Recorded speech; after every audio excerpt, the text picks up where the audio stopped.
ঢাকা আন্তর্জাতিক বাণিজ্য মেলার ২৯তম আসর চতুর্থবারের মতো বসেছে পূর্বাচলের বাংলাদেশ চায়না ফ্রেন্ডশিপ সেন্টারে। প্রথম দিকে তেমন সাড়া না পেলেও শেষ দিকে এসে জমজমাট বেচাকেনা। প্রতিদিন প্রায় ৮০ থেকে ৯০ হাজার মানুষের পদচারণায় মুখরিত হয়ে থাকছে মেলা প্রাঙ্গণ। ছুটির দিনে যা বাড়ে কয়েক গুণ। ক্রেতা দর্শনার্থীদের ঠাসা ভিড় সামাল দিতে ঘাম ছুটছে বিক্রেতাদের।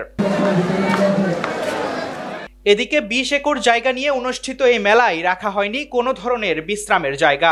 পরিবার পরিজন নিয়ে মেলায় ঘুরতে এসে বিপাকে পড়ছেন দর্শনার্থীরা। দূর দূরান্ত থেকে এসে সারাদিন ঘোরাঘুরি শেষে ক্লান্তি কাটাতে পাচ্ছেন না বসার জায়গাও। খুবই একটা সমস্যা হয়ে যায়। ৩-৪ ঘন্টা বেড়ায় এই মানুষের যে বসার একটা জায়গা নাই, এটা বাচ্চাদের জন্য খুব সমস্যা, বাচ্চার মায়েদের জন্য খুব সমস্যা। এই বসার জায়গাটাই বেশি প্রয়োজন। আমাদের মেম্বার আছে ১৯ জন, তো এর মধ্যে সিনিয়র কিছু আমাদের মেম্বার আছে, তাদের আসলে খুবই কষ্ট হচ্ছে। যারা বয়স্ক, মেলাতে আসলে বসার যদি একটু ব্যবস্থা থাকতো আসলে আমাদের জন্য অনেকটাই আরামদায়ক হতো এবং আনন্দদায়ক হতো মেলাটা।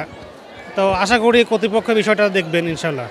এমনকি আন্তর্জাতিক মানের এই মেলার ওয়াশরুম এবং প্রয়োজনের তুলনায় কম ডাস্টবিন থাকায় ব্যবস্থাপনা নিয়ে প্রশ্ন তুলছেন ক্রেতা সাধারণ।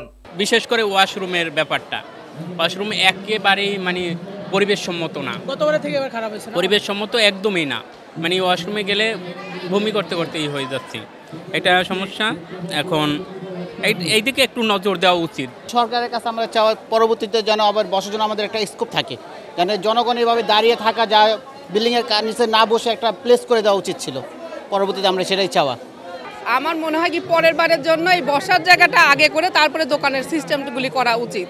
জায়গা স্বল্পতার কারণে বিশ্রামাগার তৈরির ব্যবস্থা করা যায়নি, তবে আগামীতে দর্শনার্থীদের সকল সমস্যা সমাধান করার চেষ্টা করবেন বলে জানিয়েছেন কর্তৃপক্ষ।